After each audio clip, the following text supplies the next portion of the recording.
Okay, it's been a while since I've done one of these featured videos, and that really needs to change. These artists, authors, and creators of all kinds need a lot more recognition for the skill that they have and the amount of time that they dedicate to their projects. So without further ado, here is this month's creators. Okay, so to start this off, we're going to talk about a cute little adorable puppy named Chelsea. You can find Chelsea in the Chelsea's New Beginning, which is the first book in Daniel Austin's whole book series. He was recently featured in an Labyrinth interview a few months ago, so you can find that in our Labyrinth series. But he has a lot of plans for his book series and what inspired these lovable characters that have now won some amazing awards. So go check it out at the links below and get yourself this new book.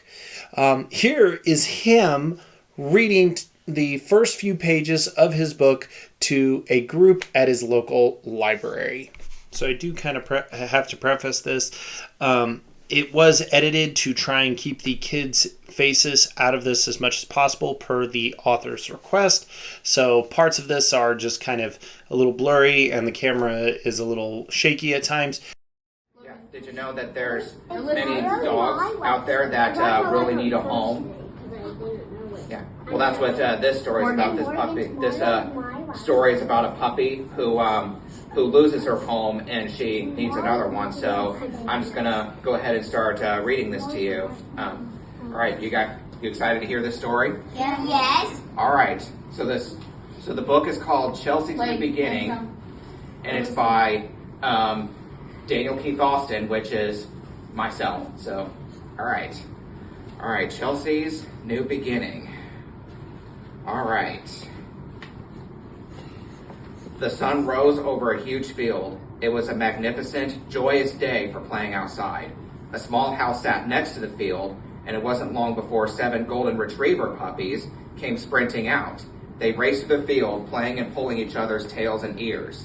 The puppies were beside themselves with ecstasy as they felt the sun and wind on them. They each wore different colored collars around their necks. A pink-colored puppy chased after her wrestling brothers, yapping, "Hey, let me join you guys." Despite being ignored, she refused to give up and pinned one of them down. I got you! I got you!" She wagged her tail, biting her brother's ear.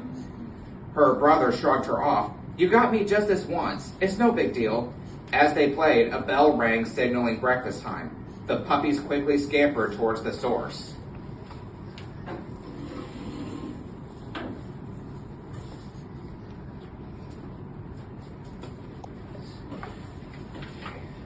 right. "I smell chicken. I hope there's plenty for me," exclaimed a sister wearing a red collar. "I'm so hungry I could eat a whale. With chicken," chimed in a brother sporting a gray collar. "Me too," added a brother wearing a black collar. "But what's a whale?" The puppies darted towards a rectangular patch on the field where a woman was setting out 7 clean plastic bowls with puppy kibble topped with chicken pieces. A water trough sat next to it. "Eat up, puppies, we have to get moving," the woman urged. The woman took each puppy to a pen in the backyard. They looked at each other, puzzled by the new surroundings. "What's going on, guys?" asked the inquisitive sister in the pink collar. "This is weird. Maybe she's bringing us some treats," suggested the black-colored brother. "Or a toy for tug-of-war," said the green-collared brother. "Or a big meaty bone." "That's silly," said the cynical sister with the purple collar. "Why would she put us in here for that? We can dream, can't we?" The brother in the green collar grinned hopefully. That was Daniel Keith Austin reading his book, Chelsea's New Beginning.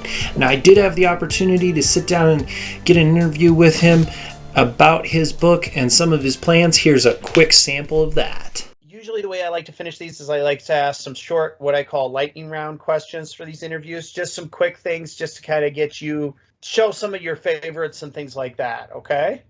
Okay.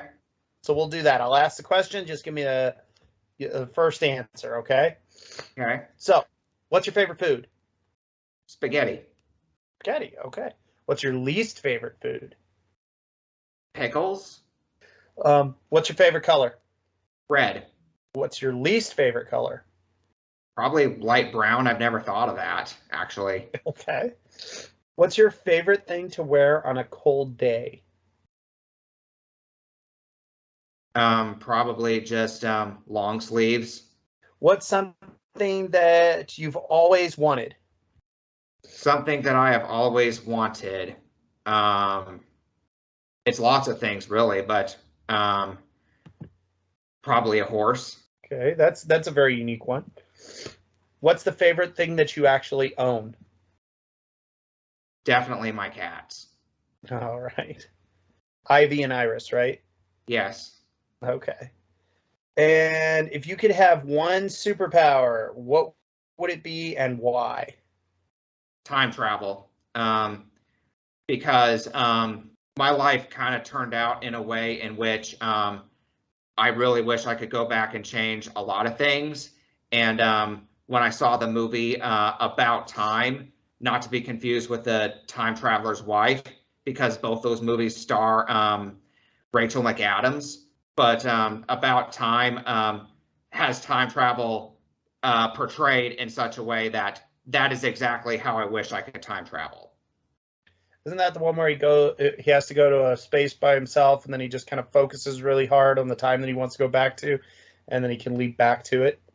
Yes, like literally all he has to do is go into a small space like a closet or something, close his eyes, think of the time and day in his past, and then boom, he's there.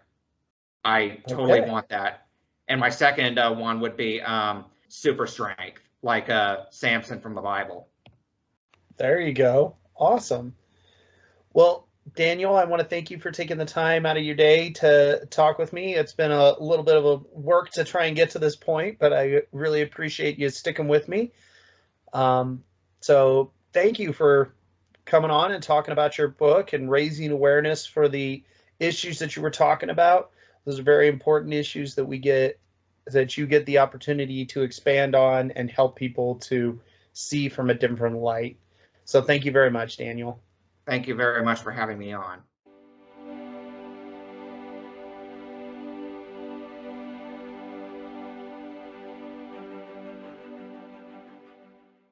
So I hope you enjoyed that.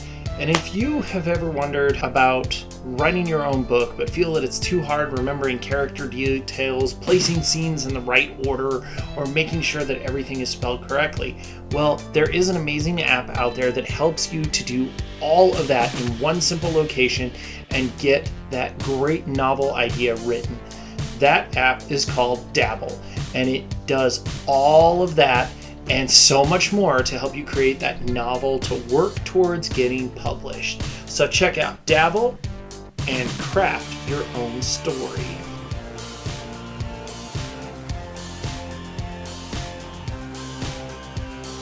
Next up on this first feature video of the year is the multi-talented writer and artist Rebecca Height. She is really an interesting person to talk to, and I did have the chance to do an interview with her a while ago, and I had such a great time talking to her. But they're in the same category, but they're completely different. Like, I really dug in there. You got different subsets. Maybe they. I mean, I could see that being like people 20, 30 years from now reading your book and some professor going, well, this guy's mud and dirt because it's a more grounded character, whereas the other guy is vines. He's reaching for something, the psychological aspects that they always analyze. If you want to get to see that full interview, which covers how she made the incredible world of her books, the Acceptance series, and what inspires her to make art, along with many more interesting facts about her, check out the interview at a Labyrinth series on my YouTube channel. Rebecca Height has experienced many different paths in life. She worked in the food industry and management and finances as an account executive, but the arts was always her home.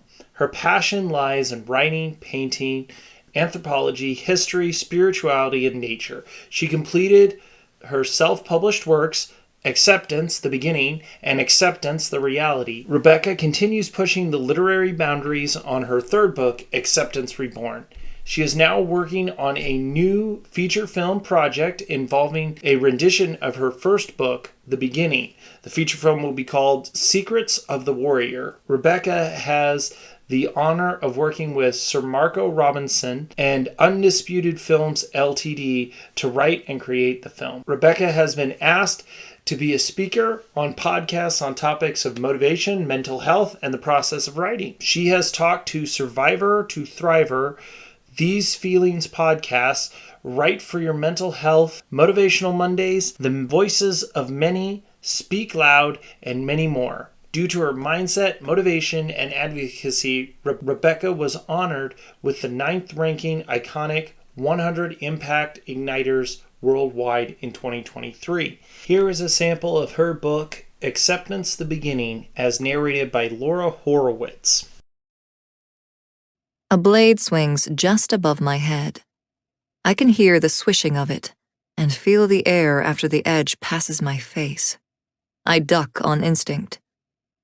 We are in the practice room in the back that only the two of us have seen.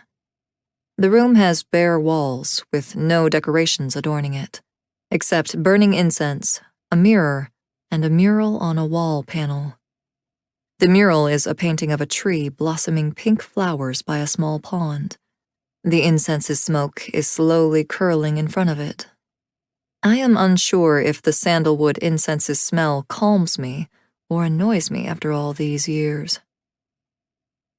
There are foam mats on the floor, our bare feet moving across them. Uncle is in his brown tunic, as always. I'm in yoga pants and a t-shirt. My breath is coming out forcefully. It always seems more ragged than his when we practice. My hands grip the handle harder, but I relax my stance. Ready at a moment's notice, my muscles will respond. He swings first, and I immediately move, our swords clashing. It is all about who is faster. I dodge a swing to my stomach by a couple of inches. Well, I guess faster and more controlled, really. The arm muscles start to burn with the effort from my tight-knit movements. Neither opponent is ahead of the other. 10 actions later, we end with a scene that's a tie, each sword snugly placed against each other's necks.